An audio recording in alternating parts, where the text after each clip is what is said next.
ભારત પાકિસ્તાન વચ્ચેના યુદ્ધના માહોલમાં આજે સિનેમાઘરોમાં રિલીઝ થયેલી ગુજરાતી ફિલ્મ જય માતાજી લેટ્સ રોક ખરેખર રોકિંગ છે કે નહીં તેના વિશે આપણે આ વિડીયોમાં ચર્ચા કરીશું અને જાણીશું કે આ ફિલ્મ તમારા પૈસા અને સમયને લાયક છે કે નહીં।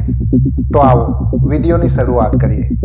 ફિલ્મની સ્ટોરી સાવ સિમ્પલ છે। ગુજરાત સરકાર એક સ્કીમ બહાર પાડે છે જેના અંતર્ગત 80 વર્ષ કે તેનાથી વધારે ઉંમર ધરાવતા વૃદ્ધોને દર મહિને 1 લાખ રૂપિયા પેન્શન આપવામાં આવશે, જેથી પેન્શનની લાલચમાં આ ફિલ્મના મુખ્ય કલાકાર નીલા મુલેકરને તેમનો દીકરો વૃદ્ધાશ્રમમાંથી પાછો ઘરે લઈ જાય છે અને ત્યારબાદ શું ધમાલ થાય છે એ વિશેની વાત આ ફિલ્મમાં કરવામાં આવી છે।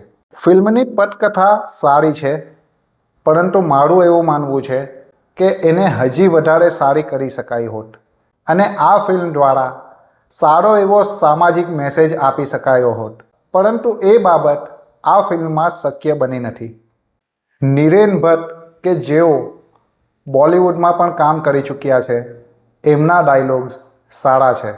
એની સાથે સાથે ફિલ્મની સિનેમેટોગ્રાફી અને બેકગ્રાઉન્ડ મ્યુઝિક પણ ફિલ્મને અનુરૂપ છે અને ઠીકઠાક કહી શકાય છે।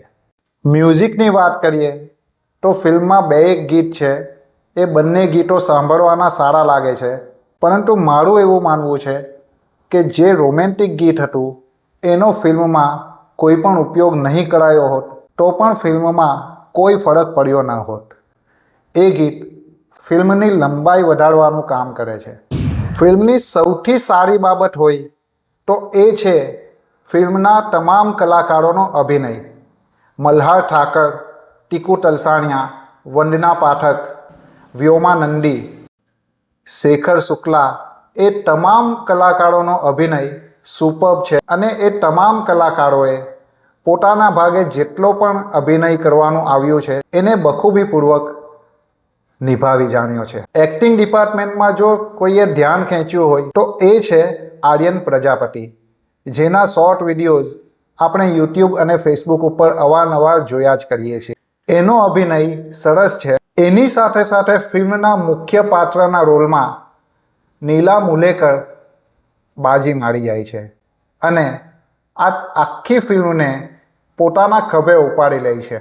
ફિલ્મમાં આટલા સિનિયર કલાકારો હોવા છતાં આ ફિલ્મને એમની ફિલ્મ તરીકે ગણાવીએ તો એ ખોટું નહીં કહી શકાય। એમના જેટલા પણ સીન છે એ જોવાની મજા જ કંઈ અલગ આવે છે અને એમનો અભિનય સુપર્બ છે। મલ્હાર ઠાકરના કામમાં પણ દિવસે ને દિવસે વધારે ને વધારે પ્રગતિ જોવા મળે છે, એ સારી વસ્તુ છે।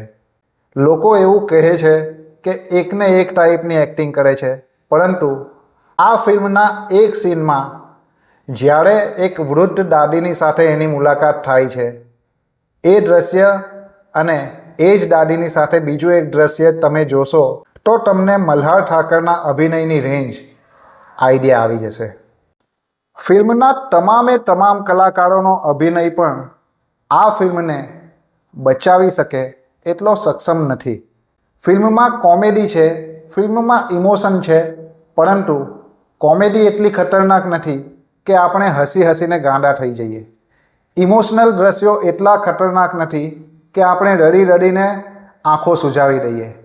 કહેવાનો મતલબ જે કંઈ પણ આ ફિલ્મમાં છે, જે કંઈ પણ ભાવનાઓ આ ફિલ્મમાં દર્શાવવામાં આવી છે, એ તમામ ભાવનાઓ અમુક પૂરતા પ્રમાણમાં જ છે અને એનો ઓવરડોઝ કરવાનું આ ફિલ્મમાં ટાળવામાં આવ્યું છે, જે એક રીતે સારી વસ્તુ પણ છે અને ખરાબ પણ છે।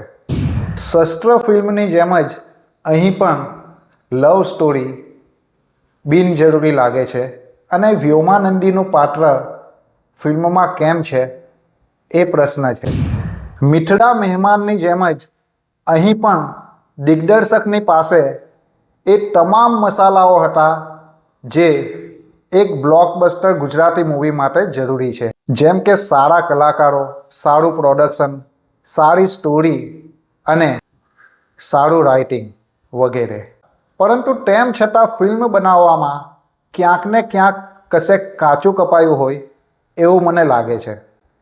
ફિલ્મ સરસ બની છે અને વન ટાઈમ વોચેબલ તો ખરી, પરંતુ હું એવું નથી માનતો કે ફિલ્મને ફક્ત થિયેટર્સમાં જ જોવી જોઈએ. ક્યાંક ને ક્યાંક આ ફિલ્મને બ્લોકબસ્ટર બનાવી શકાય હોત, પરંતુ અંતે આ ફિલ્મ એવરેજ ફિલ્મ સાબિત થશે એવું મારું માનવું છે.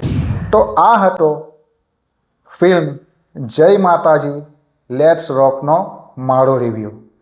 તમે આ ફિલ્મ જોઈ છે તો તમને આ ફિલ્મ કેવી લાગી એ મને કમેન્ટ બોક્સમાં જણાવો. મારા મત મુજબ આ ફિલ્મને એકવાર જોવા જેવી તો ખરી, પરંતુ થિયેટરમાં જ જોવી કે પછી OTT પર ફિલ્મ આવે એની રાહ જોવી એ તમારી ઉપર છે. તમારી પાસે જો સમય અને પૈસા હોય તો એક વખત આ ફિલ્મ તમે જોઈ શકો છો. બાકી પૈસા તમારા અને સમય પણ તમારો. આગામી શુક્રવારે 2 સારી મજાની ફિલ્મો રિલીઝ થવા જઈ રહી છે, જેનું નામ છે ભ્રમ અને સરપ્રાઈઝ. આ બંને ફિલ્મોના ટ્રેલર મેં જોયા અને બંને ફિલ્મો પ્રોમિસિંગ લાગી રહી છે, પરંતુ મારું એવું માનવું છે કે બંને ફિલ્મો અલગ અલગ દિવસે રિલીઝ કરી હોત તો વધારે સારું હોત.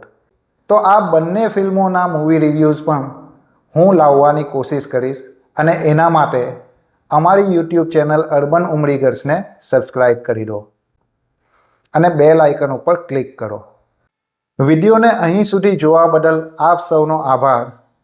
અને વિડીયો જો તમને પસંદ આવ્યો હોય, મારી મહેનત તમને પસંદ આવી હોય તો વિડીયો ઉપર એક લાઈક કરજો, કમેન્ટ કરજો અને વિડીયોને તમારા ગુજરાતી મિત્રની સાથે અવશ્ય શેર કરજો. હું વિજય ઉમરીગર આપ સૌને ફરી મળીશ અર્બન ઉમરીગર્સના એક નવા વિડીયોમાં. ત્યાં સુધી મને રજા આપશો. જય હિન્દ અને ધન્યવાદ.